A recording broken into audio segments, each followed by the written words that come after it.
Rocket जाएगा, देश का पहला रॉकेट जाएगा। ये सगाई पे जाना भूल गए लोग बेचारे, वहां मंडप पे इंतजार करते रहे। मंडप तो नहीं, रिंग सेरेमनी थी, वहां इंतजार ही करते रह गए। अरे अब्दुल कलाम आएगा, अब्दुल कलाम रॉकेट बनाने में लगे थे देश के लिए। जीवन में कठिन दौर से गुजरते वक्त ये मत सोचिए कि ये जिंदगी में कठिनाइयां हमेशा रहेंगी। ये कठिनाइयां आई हैं और चली जाएंगी। इन्होंने गीता हाथ में पकड़ ली थी, इनको इनके गुरु ने दिया था, और गीता में क्या बताया, आगाम पाइनो, कठिनाइयां आएंगी और चली जाएंगी। 1969 में इसरो के डायरेक्टर की जब इनको कमान दी गई तो उन्होंने सोचा कि क्यों नहीं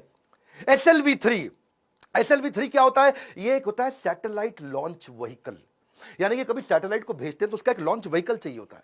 एक होती है गोली ठा और एक होती है गोली के लिए बंदूक जिससे गोली निकलती है, तो एक लॉन्च व्हीकल होता है जिससे सैटेलाइट को भेजते हैं और जो अपने ऑर्बिट में जाके सेट होता है। तो जब इनके पास पैसा नहीं था वहां पे, इन्होंने क्या कहा कि भैया SLV3 के लिए काम करूंगा और PSLV के लिए काम करूंगा। SLV3 में 1 रुपया लगेगा, PSLV में 1 रुपया लगेगा, तो दोनों मिला के 2 रुपया लग जाएगा। तो ऐसा करते दोनों को एक साथ करने का जुगाड़ करता हूं, 1 रुपये 20 पैसे में कर दूंगा, 80 पैसा बच जाएगा। तक थोड़े कम खर्चे के अंदर दोनों प्रोजेक्ट पूरे कर दिए। इसके लिए उन्होंने सरकार से फंड मांगा। इंदिरा गांधी ने बोला फंड नहीं है, पब्लिकली मना कर दिया, प्राइवेटली थोड़ा सा फंड इनको दिया, और थोड़ा सा फंड मिलने के बाद ये जी जान से अपने प्रोजेक्ट पर लग गए। अब अब्दुल कलाम है भैया, 18 घंटे रोज काम करते थे, साल के 365 दिन, लीप ईयर में 366 दिन भी काम करते थे। 1969 से 1989 तक 10 साल इन्होंने अपना जी जान से मेहनत किया। केवल 2 बार छुट्टी ली, एक बार पिता के देहांत पे, एक बार माता के देहांत पे। बाकी दिन कोई सैटरडे संडे नहीं, 15 अगस्त 26 जनवरी नहीं। 10 साल के कठिन परिश्रम के बावजूद 1979 में इनका SLV3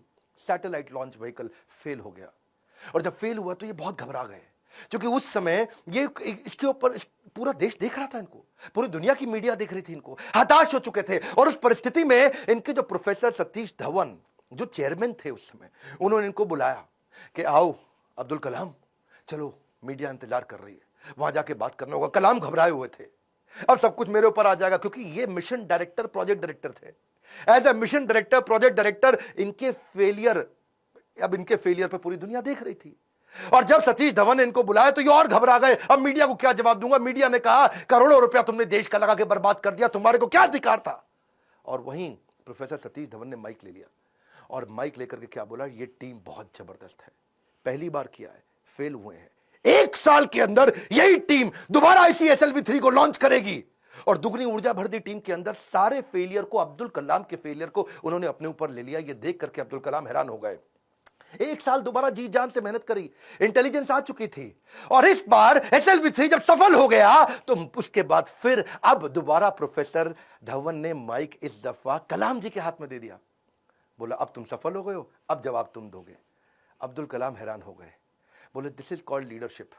how to handle success ये सबको आता है, हाउ टू हैंडल फेलियर ये प्रोफेसर धवन ने सिखाया कि जब मैं सफल होऊंगा तो टीम को क्रेडिट दे दूंगा, और जब विफल होऊंगा तो सारा का सारा फेलियर अपने ऊपर ले लूंगा।